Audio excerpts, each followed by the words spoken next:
Peu à peu, des échanges se mettent en place entre les deux nations, matérialisés par des missions communes. Ainsi, le 3 février 1994, le cosmonaute russe Sergei Krikalev rejoint l'équipage de la navette spatiale américaine Discovery pour une mission orbitale. Un an plus tard, l'astronaute Norman Taggart prend place à bord d'un vaisseau spatial Soyouz pour passer 115 jours sur Mir.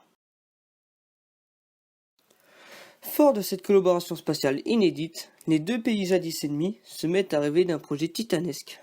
Grâce à la collaboration d'une quinzaine de nations, dont 11 États européens, le Canada, le Japon et le Brésil, un accord est signé le 29 janvier 1998 et prévoit la construction de la Station spatiale internationale ou ISS. Sa construction débute le 20 novembre 1998 lorsqu'une fusée russe Proton met en orbite le premier module Zarya. 3 semaines plus tard, la navette spatiale Endeavour embarque le premier module américain, le nœud de jonction Unity, et assemble les deux éléments.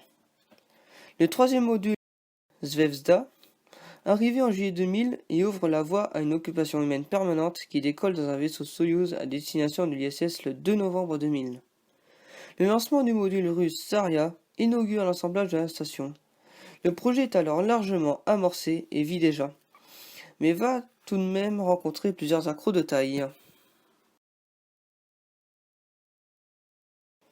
Le programme de l'ISS se heurte à plusieurs problèmes importants, notamment dans sa construction.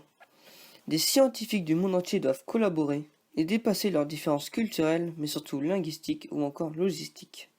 Exemple probant de ces différences et similitudes. Les unités de mesure utilisées par chacun. Car si les Russes et les Européens se servaient du système métrique, les Américains, eux, se réfèrent au système dit impérial, basé sur des mesures en pouces, en pieds, en miles et en yards. Le projet de l'ISS a donc dû utiliser un espace numérique de travail commun, symbole de l'incroyable coopération mise en place. Plus d'une dizaine d'années sera ensuite nécessaire pour donner à la station spatiale son apparence actuelle, avec en particulier l'installation des premiers panneaux solaires américains en l'an 2000, du laboratoire américain Destiny en 2001, du nœud Harmony en 2007 et des laboratoires européens Columbus et japonais Kibo en 2008. Cette construction sera malheureusement endeuillée et ralentie par l'explosion de la navette Columbia en février 2003. En juillet 2011, la station atteint sa configuration finale, mis à part le laboratoire russe Noka et le bras robotique européen, tous deux prévus pour être lancés en 2014 ou plus tard.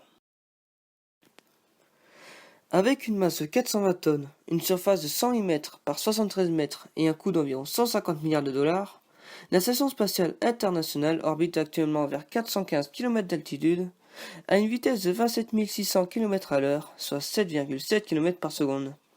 À cette altitude, l'atmosphère terrestre est très tenue, mais elle a encore un impact et sa friction fait perdre quelques kilomètres d'altitude par mois à la station. Cette dernière est donc obligée d'effectuer périodiquement une correction de trajectoire grâce au moteur du module Zvezda ou à celui des véhicules qui viennent s'amarrer périodiquement. L'orbite de la station spatiale dure à peu près plus de 90 minutes, ce qui correspond à 15 fois et demi le tour de la Terre en 24 heures. La station spatiale est parfois visible depuis le sol. Elle apparaît comme un point blanc plus lumineux qu'une étoile ou une planète, et qui traverse le ciel en quelques minutes sans clignoter. Le meilleur moment pour l'observer est soit avant le lever du soleil, soit après son coucher. Pendant la journée, le ciel est trop brillant pour qu'on puisse observer la station, alors que la nuit, elle se trouve dans l'ombre de la Terre et n'est pas illuminée.